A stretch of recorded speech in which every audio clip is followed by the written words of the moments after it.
I spent over 400,000 yen on Japanese Pokemon cards. I just got them in today. Let's see what we bought. The way that I break these videos down is I'm going to show you guys the stack of cards that isn't going to go to any grading company because they came in condition that was not matching of the listings that I purchased them from. And then after that, we're going to take a look at the stack that's all going to the prospective grading companies. The first card we have is the Ceruledge Art Rare from Super Electric Breaker. Unfortunately, a few of these cards came in and had some whitening around the edges, maybe a ding on the back. So 3 of the lot of 8 or 10, I think, aren't going to be going to any grading company, but it is quite a beautiful card. One of the better art rares of the set, if not the best art rare in the set, in my opinion. Badass Pokemon, really love this one. Next up, we have some full art Lugias from Paradigm Trigger. I got these actually in lots with some of the rainbow and gold Lugia cards. So I think I bought 2 lots, one that had 4 gold and 4 full arts, and then another one that had 3 or 4 rainbows and 4 full arts. So unfortunately, we had a little stack of these full arts that aren't going to make it just because they have a little bit too much whitening for my liking, but again, still near mint. And then I just mentioned it, but we have a Lugia V-Star Rainbow from those same lots. This one also is not going to be sent for grading. We also have a Mewtwo V-Star. This is another rainbow rare from the Pokemon Go set. This one is not going for grading either. And then we're going to get into some 151 singles. Usually I don't have this much trouble with ultra modern hit cards. For some reason, every now and again, I'll get some stuff here and there that has like a dent or a bunch of whitening or something that didn't look to be there in the photos. That seems to be a more common occurrence. But we do have an Alakazam EX from 151. 151 is just popping off right now. Luckily, I purchased a bunch of 151 prior to the pop off, but also then prior to the reprint announcement. So who knows what's going to happen with 151 in the short term, but beautiful card. We also have a Venusaur, absolutely beautiful card. And we have some Blastoise. We've got 2 of those, I believe. And then we're right back into Charizard. So these are the full art Charizard V from Starbirth. I really like this full art. I like the one from 151 as well. People kind of sleep on the full arts. Full art versions of the Pokemon look so good, but people are so focused on the alt arts and the gold cards and the rainbows and all that stuff that the full arts kind of get shoved to the wayside. But a lot of the full arts look really nice, and I really like this Charizard from Starbirth. We've got 2 of those that are going in the pile. This is one of those bait and switch situations where the card looked really good in the photos. All of a sudden it shows up and it has issues all over it. So I'm going to pop this one out. We'll take a look at the issues. All right, so obviously this would be a great binder copy for somebody, but definitely not a gradable contender. You can already see kind of on the left-hand side there, we've got some whitening or some sort of issues happening on the edge. But once we turn it over, you're going to see what I'm talking about. So this was a mint looking card in the photos. Nothing wrong with it. And you can see that it's just littered with whitening. Just unfortunately did not come in the condition that it looked in the photos. Next, we have the Charizard V Shiny from Shiny Star V. So these looked pretty good. They just had small imperfections that I knew would bump them down probably to like 9s, maybe 8s. And I didn't want to send them for that reason. These cards, unfortunately, you could find a lot of whitening on this particular corner, and it's really easy to see because of the black border. I have had some cards get PSA 10 even with a little bit of that chippage there, but I usually tend to not send if that is present. Same situation here. There's a little imperfection up here, but otherwise the card is really minty and good looking, but I'm just not going to send it for grading. Next up, we have another bait and switch situation. This is VMAX Climax again, and this is the Charizard VMAX. Now you can see already this corner has quite a lot of that whitening there, which wasn't there in the photo, but now I'm going to take it out. We'll turn it over and it'll be a very similar situation to that Charizard V we saw earlier. So as you can see, we've got a ton of whitening on this corner. We've got a ton of whitening on that corner, ton of whitening here. Like kind of whitening all around the edge of the card. Again, great binder copy, not a copy that you want to send for grading, not a copy I'm sending for grading. This isn't something you can really filter for. You know, if they have enough positive feedback and you see front and back photos, eventually like they're just lying to you. And unfortunately, buyee doesn't really do anything for that. It is what it is. We just eat the cost and we move on. Now we've got some more Super Electric Breaker cards. We've got the Pikachu EX. This is the regular full art. Absolutely just gorgeous little card. Has a really nice texture. Kind of hard to see while it's in the sleeve. But then after this one, we have this guy here, the Pikachu EX. This is the big hit from the set. So I did buy a bunch of these. We're going to see a little bit more of those as we go forward in my gradable stack. But this one unfortunately showed up with damage. Brand new card with damage. You can see up here, there's like, I don't know, there's some sort of lip or damage or something that happened up here in the corner. And it's the same thing on this side. You can see it pretty well there.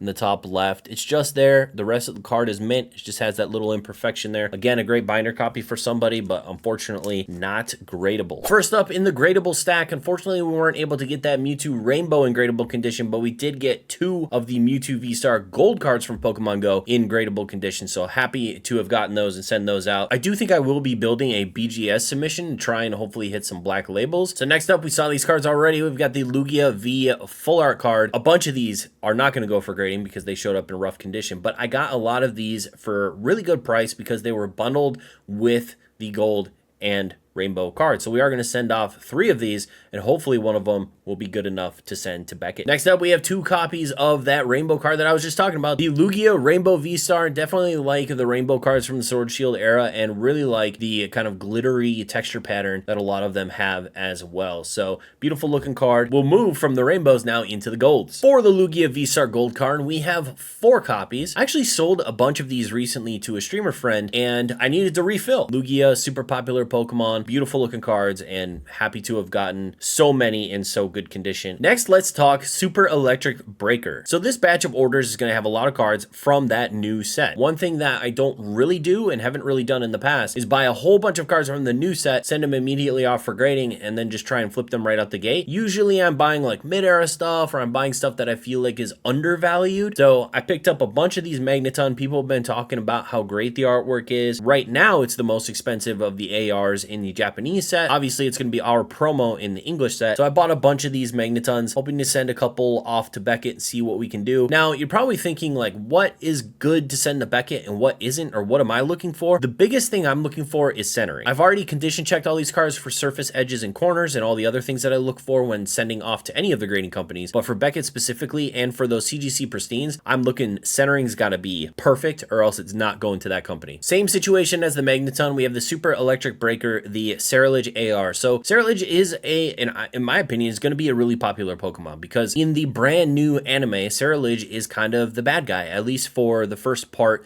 that I've watched. Kind of the villain, but a really cool villain and a really cool looking Pokemon. One of the better Pokemon from the newest generation, in my opinion. Thankfully, we got 4 that we can send off for grading. Unfortunately, like you saw, we had a few duds, but this will be good for us, and hopefully they come back with grades. Next up is the Durant EX. The card artwork is really cute that you can kind of chain them together, because, you know, ants walking a line, they do that, you know, it's a nice little nod, a nice little design, but Durant is literally just an iron ant. It really doesn't do anything for me personally, but it's a cool card nonetheless, and we got 2 that we can send off for grading. Next up, and probably the most slept on card from Super Electric Breaker, is this Milotic EX. Absolutely gorgeous. Milotic is one of those Pokemon that, like, whenever you see a card of the Pokemon, you're like, man, that's beautiful. And it's kind of the counterbalance to Gyarados, right? Because Magikarp evolves into like this scary, fierce Gyarados Pokemon, and then Feebas, this ugly little fish, turns into this beautiful, majestic, like gentle creature, which I think is a nice little counterbalance to the whole Magikarp Gyarados situation. But this card is absolutely beautiful. I'm really excited to send these off. Hopefully they get 10s. Now we're getting into the 151 stack. So we have 3 of the Alakazam EX.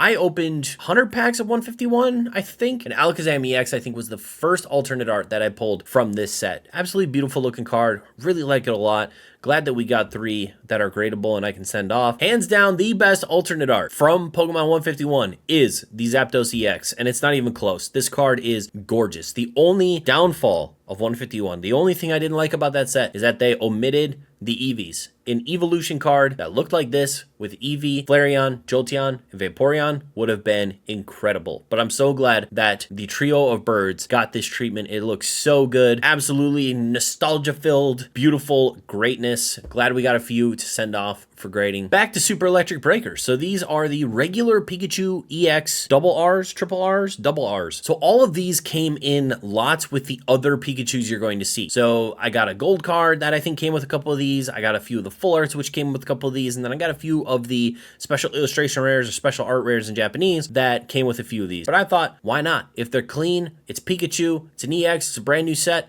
let's send them off, see if we can offset some of the cost of these higher end cards that I picked up from this set with the Pikachu EX. Next, I bought a bunch of the Pikachu EX, but this one is the secret rare, the SR. So this is the full art secret rare Pikachu EX. He's got the hat. Unfortunately, he's got the hat, but it is kind of cool because it's a rainbow card and the hat has a bunch of different colors in it. It matches, but I'm not huge on the hats, all right? It's got a really cool kind of Argyle texture. You know what an Argyle sweater looks like? It's kind of got that sort of diamondy pattern texture going on in the background. Kind of like the diamonds in his hat, actually. It kind of matches really well. But yeah, the card looks really nice. It looks great. I'm going to send a bunch of these off. I think I have 8 of them, I think I counted. Next is the gold card. So the gold card, I mean, it's basically the exact same card. It's just gold as the full art that we just saw. But this one was a little bit more on the pricey side, so I didn't want to go too far into it. I think these full arts were like $15 a piece I was buying them at. And these ones were like 40 a piece or something at the time, 40 or 50. And I was like, you know what? I might buy a couple of these, but I'm going to buy a lot more of these $15 ones. But for this one, I only got one. And the centering on this one's already looking like it's probably going to go to PSA. But fingers crossed we get a 10. We've been building up to this moment. This is the Super Electric Breaker Pikachu SAR, the special art rare. Unfortunately, you know, I was really excited for this Pikachu because I thought that they were going to go kind of more into the realm of like the beach, the surging, the surfing, the sparks, the palm tree sort of beach vibe that we had in Paradise Dragona. I thought they were going to lean kind of further into that with this Pikachu. So I was thinking like, are we going to get a surfing Pikachu? Are we going to get, you know, something like that? But we got this one. It's a little bit more simple, but it still looks great. It's still a great looking Pikachu. And we picked up quite a few of these. These aren't all of the ones that I bought. I actually have some still at buyee that I'm waiting for more orders to come in so I can ship them. We got 4 at least that we can send off for grading. 151. We're going to kind of be going back and forth between different sets because I put them in by species instead of set. We've got the 151 Mew. I picked up quite a few more of these at Collecticon Chicago. A lot of these cards sold out. I had 1 of these Mews sold out. I had 2 of the Bubble Mews sold out. I had 151 Charizards sold out. So a lot of this was picking up a lot of cards that sold out so that I can replenish them in my inventory and, you know, keep kind of churning the money that I made off of those cards into more of those cards as long as the opportunity is still available. And of course, we have the Bubble Mew. The Bubble Mew, the extremely popular Mew that demand is absolutely insane over right now. I picked up 5 more of these, all of them in great condition. Hopefully we get some more 10s. It's actually really funny. So my friend Spat was at the table next to me and he had some Bubble Mews that he actually had priced $20 higher than my price. And he sold out of his Bubble Mews before I did. And we were at tables right next to each other. It's so weird how that happens at Collecticon. Like some people will look at the table next to you and not look at your table. It's kind of wild. We have the worst final evolution of the starters from 151, Venusaur. It is a beautiful card. I'm not gonna lie. The artworks in 151 are amazing. This is an amazing artwork of Venusaur. We did pick up 3 of these. Got to make sure that I have the variety. So unfortunately, you saw 2 Blastoise that for some reason just weren't going to make it. They weren't going to get sent because they came in rough condition. Thankfully, we got 1 Blastoise that is going to go out. Hopefully, this one can do really well and snag us the 10. So this, again, is the Starbirth Charizard V Full Art. Again, look at that texture, man. It's just flames in the background. Oh, it's so good. It's just such a cool card. Unfortunately, only 1 of the Charizard V Full Arts from Shiny Star V came in decent enough condition to send, but what a beautiful card it is. But yeah, like I said, really easy to get issues up in these corners. Very easy to see when there's issues. Thankfully, this one is minty though.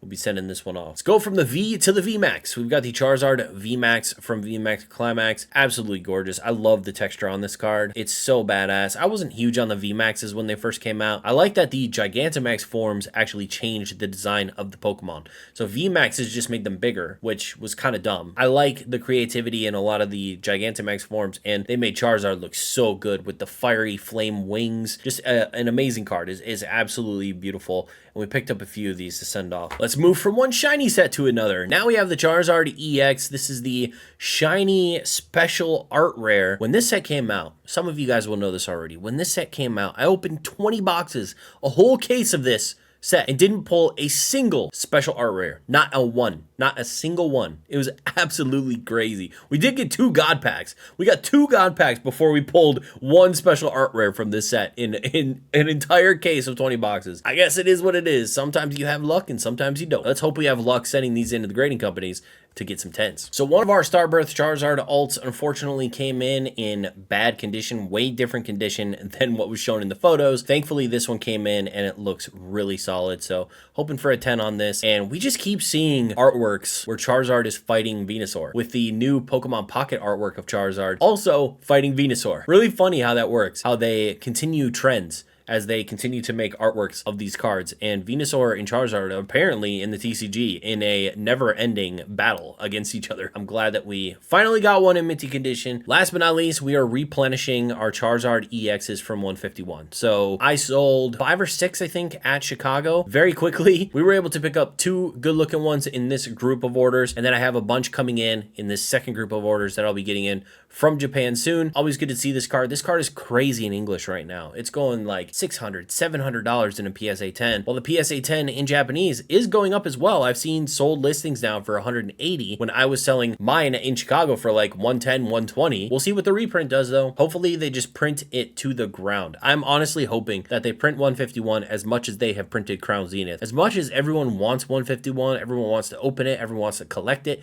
they should print that shit to the ground. If you like this video, make sure to like and subscribe. Thank you guys for coming out and checking out what I've been buying recently. It's probably a lot of the same stuff you guys are buying. I mentioned my time selling at Chicago Collecticon quite a bit throughout this video. If you want to see the vendor POV of that convention, you just have to click this video right here.